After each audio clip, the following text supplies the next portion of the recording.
Hello guys, welcome back to my YouTube channel DS by AS।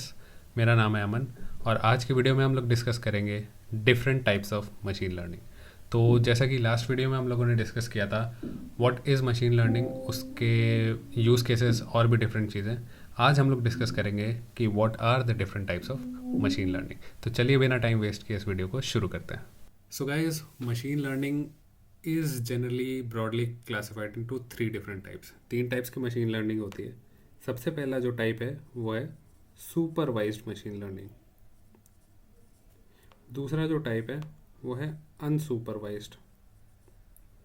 और third type जो है वो है रीइंफोर्समेंट लर्निंग। Reinforcement learning. तो ये है मेन तीन different types of machine learning जो कि आप अपने स्क्रीन पे देख सकते हैं। पहला है सुपरवाइज्ड मशीन लर्निंग, अगला है अनसुपरवाइज्ड मशीन लर्निंग और थर्ड है रीइंफोर्समेंट लर्निंग। तो आइए चलते हैं इन तीनों टाइप्स के बारे में एक एक करके देखते हैं। और एक चौथा टाइप भी है, वो है semi supervised machine learning, but इसके बारे में हम बाद में देखेंगे। बट आज की वीडियो के लिए हम लोग इन तीनों मशीन लर्निंग टाइप्स को देखेंगे, जो है सुपरवाइज्ड, अनसुपरवाइज्ड और रीइंफोर्समेंट लर्निंग। तो चलिए देखते हैं कि एक सुपरवाइज्ड मशीन लर्निंग क्या होता है। तो अब हम लोग देखते हैं कि एक सुपरवाइज्ड मशीन लर्निंग क्या होती है। तो जैसा कि नाम है सुपरवाइज्ड मशीन लर्निंग, इसमें मॉडल को या एल्गोरिदम को हम जो डेटा देते हैं उसके साथ उसका आंसर भी देते हैं ताकि वो सीख सके। जैसे हम कोई एक टीचर होता है अपने स्टूडेंट को सुपरवाइज करता है, उसको पहले बताता है, फिर उसका आंसर भी बताता है और तब उसको वो सिखाता है। तो ऐसे ही हम मॉडल को भी या जो भी हमारा एल्गोरिदम है उसको सुपरवाइज करते हैं। कैसे सुपरवाइज करते हैं? By using labelled data.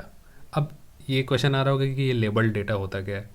तो लेबल डेटा ऐसा होता है कि फॉर एग्जांपल हमारे पास कोई भी डेटा है एक कॉलम्स मैट्रिक्स के फॉर्म में। तो सपोज़ हमारे पास किसी भी पर्सन की एज है, उसका इनकम कितना है, उसके पास पेट है कि नहीं। अब ये डेटा हमें दिया हुआ है और इसका आउटपुट भी दिया हुआ है। तो सपोज़ किसी की इनकम x है, एज x है, इनकम y है, पेट z है, कोई भी तीन वेरिएबल्स मान लेते हैं। तो अगर ये वैल्यूज़ का सेट है तो उसका जो आउटपुट है ये दिया हुआ कि ये पर्सन रिच है। सपोज़ कोई और पर्सन है, उसका कोई भी का वैल्यूज़ है, कम हो सकती हैं, ज़्यादा हो सकती हैं। अब उसका आउटपुट है कि ये मीडियम इनकम वाला फैमिली। और सपोज़ कोई और पर्सन है जिसकी वैल्यूज़ कुछ और हैं, जिसके एज हो सकता है कि बहुत कम हो अभी, या एज बहुत ज़्यादा हो, इनकम कुछ और हो, उसके पास पेट हो या नहीं हो सकता है वो पुअर कैटेगरी में फॉल करता है। तो ऐसा डेटा जिसके साथ हमारा लेबल दिया हुआ हो, मतलब ऐसा डेटा जिसके साथ हमारा लेबल दिया हो, उसको हम लोग क्या कहेंगे? Labelled data. तो बेसिकली मॉडल जो है लर्न कैसे करता है? मॉडल क्या लर्न करता है? ये model learns the mapping between the input and the output.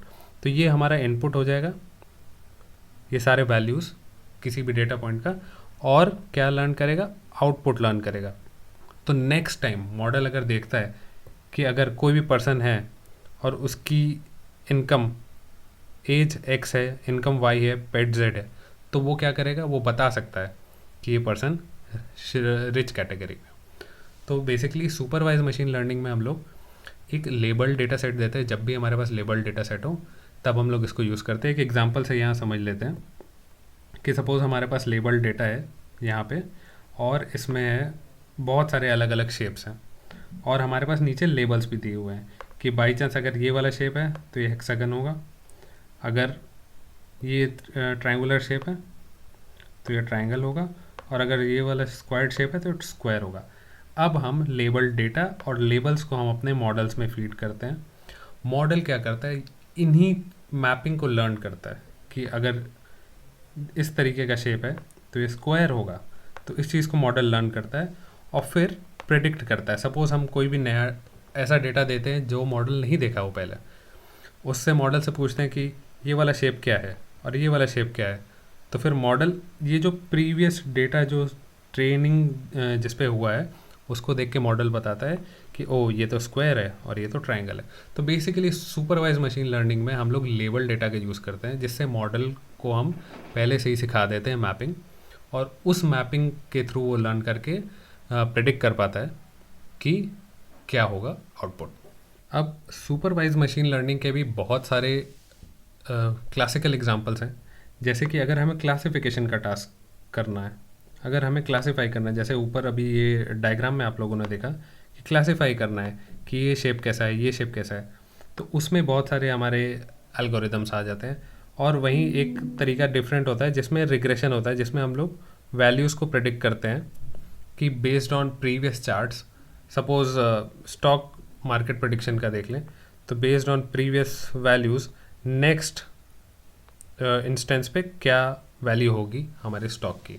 तो ये हो गया रिग्रेशन। और क्लासिफिकेशन जैसा आपने ऊपर देखा तो बहुत सारे एल्गोरिदम्स हैं, जैसे डिसीजन ट्री है, जैसे लॉजिस्टिक रिग्रेशन है, जैसे रैंडम फॉरेस्ट है, बहुत सारे एल्गोरिदम्स हैं। और रिग्रेशन में हमारा आता है लीनियर रिग्रेशन, जो कि बहुत फेमस है। तो बहुत सारे एल्गोरिदम्स हैं ऐसे जो कि सुपरवाइज्ड मशीन लर्निंग के कैटेगरी में आते हैं। अब देखते हैं कि एक अनसुपरवाइज्ड मशीन लर्निंग क्या होता है। तो बेसिकली अनसुपरवाइज्ड मशीन लर्निंग में अपोजिट होता है सुपरवाइज्ड लर्निंग का। इसमें हम मॉडल को जो भी डेटा देते हैं उसके साथ उसका आउटपुट नहीं देते हैं। सपोज़ हमारे पास ऐसा बहुत सारा डेटा है जिसके पास हमारे पास आउटपुट हो ही ना, तो ऐसा डेटा जिसको हम लोग कहते हैं अनलेबल्ड डेटा, उसको देते हैं मॉडल को, और मॉडल को खुद फिगर आउट करने देते हैं कि भाई मॉडल तुम अपने से तुम इस डेटा में पैटर्न्स फाइंड करो, इस डेटा में और अलग अलग फीचर्स को एक्सट्रैक्ट करो और खुद ही अलग अलग कर लो। फॉर एग्जांपल हम लेफ़्ट साइड में अगर ये एग्जांपल देख सकते हैं कि ये अनलेबल्ड डेटा हम लोगों ने दिया है, जिसमें बहुत अलग अलग डिफरेंट टाइप ऑफ शेप्स दे दिया, मॉडल को बताया नहीं कि ये वाला शेप स्क्वायर है, ये वाला शेप ये है, ऐसे ऐसे। फिर मॉडल को हम खुद ही इंटरप्रेट करने को देते हैं, ये डेटा देते हैं, मॉडल खुद इंटरप्रेट करेगा, ट्रेन करेगा, अपने से ही फीचर्स को एक्सट्रैक्ट करेगा और फिर प्रोसेस करके ये अलग अलग कर सकता है। मॉडल खुद लर्न करता है, खुद क्लासीफाई करता है। मॉडल ये पैटर्न लर्न कर सकता है कि ये वाला शेप, ये वाला शेप और ये वाला शेप, ये तीनों शेप सेम सेम लग रहे हैं तो एक ही टाइप के कैटेगरी के हैं, और दूसरे शेप्स एक टाइप के लग रहे हैं, ये वाला ट्रायंगल वाला है, ये ट्रायंगल वाले, ये शेप्स एक टाइप के लग रहे हैं, तो इनको खुद एक कैटेगरी में रख देगा। तो फिर ये इनको अलग अलग सेग्रीगेट कर देगा। सेम चीज़ राइट साइड में भी आप इमेज देख सकते हैं कि अनलेबल्ड डेटा हम लोग मॉडल को देते हैं, मॉडल को कहते हैं, मशीन को कहते हैं कि खुद से लर्न करो और खुद से तुम क्लासीफाई करो, तो फिर अलग अलग कैटेगराइज कर देता है। तो अगर इसकी डेफिनेशन पढ़ें तो अनसुपरवाइज्ड क्या लर्निंग क्या करता है, पैटर्न्स को फाइंड करता है और स्ट्रक्चर्स को फाइंड करता है, किसमें, अनलेबल्ड डेटा में। और model learns from the input data itself, वो खुद से ही लर्न करता है, उसको कुछ आउटपुट या कुछ भी लेबल्स हम लोग नहीं देते हैं। बेसिकली इसको यूज़ कहाँ करते हैं, जहाँ पे हमको क्लस्टरिंग करना हो। तो सपोज़ कि क्लस्टरिंग का मतलब कि सपोज़ हमारे पास बहुत सारे डेटा हैं, डेटा पॉइंट्स हैं, अब हमें क्लस्टर करना है कि भाई 2 डिफरेंट टाइप्स ऑफ क्लासेस में क्लस्टर करना है। तो इस समय हम अनसुपरवाइज्ड लर्निंग लगाएंगे कि इस वाले एरिया में जितने भी पॉइंट्स हैं वो कैटेगरी ए को बिलोंग करते हैं, और इस वाले एरिया में जितने पॉइंट्स हैं जो सब सिमिलर हैं तो ये कैटेगरी बी में बिलोंग करते हैं। तो बेसिकली जब हमें डेटा में हिडन पैटर्न्स को फाइंड करना हो तब हम अनसुपरवाइज्ड मशीन लर्निंग को यूज़ करते हैं। तो गाइस जो नेक्स्ट टाइप ऑफ लर्निंग है मशीन लर्निंग, वो है रीइंफोर्समेंट लर्निंग। तो रीइंफोर्समेंट लर्निंग एक रिवॉर्ड बेस्ड लर्निंग है। तो बेसिकली रिवॉर्ड बेस्ड लर्निंग को जानने से पहले जान लेते हैं इसमें होता क्या है। इसमें 2 बहुत इंपॉर्टेंट चीज़ें होती हैं। पहली चीज़ होती है एक एजेंट और दूसरी चीज़ होती है एक एनवायरनमेंट। तो बेसिकली ये जो एजेंट होता है ये अपने एनवायरनमेंट से इंटरेक्ट करता है और फिर अपने एक्शंस के बेस पे इसको या तो रिवॉर्ड मिलेगी या फिर इसे एक पेनाल्टी मिलेगी। इस डायग्राम से हम समझ लेते हैं, एक बहुत ही अच्छा इलस्ट्रेशन मुझे को मिला गूगल पे, तो मैं ये आप लोगों के सामने लाया कि पहले एजेंट ऑब्जर्व करेगा अपने एनवायरनमेंट को और फिर एक एक्शन लेगा और फिर उस एक्शन के हिसाब से उसे या तो रिवॉर्ड मिलेगी या फिर उसको एक पेनल्टी मिलेगी। सपोज़ ये एजेंट जो है ये अपने एनवायरनमेंट में देखता है और सपोज़ ये लेफ़्ट साइड की तरफ मूव करता है। अब क्योंकि इसको राइट साइड की तरफ जाना था, पानी लेने की तरफ जाना था, बट ये अपोजिट एक्शन में जाता है, तो इसको एक पेनाल्टी लगती है कितनी, -50 पॉइंट्स की। और इससे ये लर्न करता है कि भाई नेक्स्ट टाइम अवॉइड करना है, भाई हमें इस तरफ को तो नहीं जाना, हमें दूसरी तरफ को जाना है। और नेक्स्ट टाइम अगर बाई चांस ये राइट मूव करता है तो इसको एक रिवॉर्ड मिलेगा कि नहीं इसने सही तरफ अपना एक्शन लिया। तो बेसिकली ये कि रिवॉर्ड बेस्ड लर्निंग होती है और मॉडल कैसे लर्न करता है, डिसीजंस लेकर, और किससे इंटरेक्ट करता है, अपने एनवायरनमेंट से। और जैसा कि मैंने पहले बोला कि एजेंट रिसीव क्या करता है, रिवॉर्ड या penalty based on it's action. जैसा वो एक्शन लेगा वैसा उसको आउटपुट मिलेगा। अच्छा एक्शन, सही एक्शन लेगा तो उसको रिवॉर्ड मिलेगा, गलत लेगा तो उसको एक पेनल्टी लगेगी। और मेन गोल क्या होता है, मेन गोल ऐसा होता है कि मैक्सिमम रिवॉर्ड्स उसको मिले, ऐसा चीज़ करे कि जिससे उसको मैक्सिमम रिवॉर्ड्स को कलेक्ट कर सके। सो एंड गोल क्या होता है इस रीइंफोर्समेंट लर्निंग का, कि एजेंट एक बेस्ट स्ट्रैटेजी लर्न करता है जिससे उसको मैक्सिमम रिवॉर्ड्स मिल पाए। तो इसमें लेबल डेटा अनलेबल डेटा का सीन नहीं है, इसमें एजेंट और उसके इन्वायरमेंट का सीन है। सपोज सेल्फ ड्राइविंग कार्स का एग्जांपल लेते हैं। सेल्फ ड्राइविंग कार्स, तो वो क्या करते हैं, वो रीइंफोर्समेंट लर्निंग का यूज़ करते हैं। वो एक अपना इन्वायरमेंट में उनका एक सिमुलेशन इन्वायरमेंट बना देते हैं, उसमें जो एजेंट है कि वो कार होगा और वो अपने आसपास के जो कार से इन्वायरमेंट है उनके हिसाब से एक्शन लेगा। सपोज़ वो कोलाइड करता है तो वो उसको पेनाल्टी लगेगी। सपोज़ रास्ता सही है और वो सीधे सीधे सही से जा रहा है तो उसको एक रिवॉर्ड मिलेगा। तो बेसिकली ये है रीइंफोर्समेंट लर्निंग। तो आज की वीडियो के लिए बस इतना ही दोस्तों। आज हम लोगों ने सीखा about types of machine learning, जिसमें था supervised machine learning, unsupervised machine learning और रीइंफोर्समेंट लर्निंग।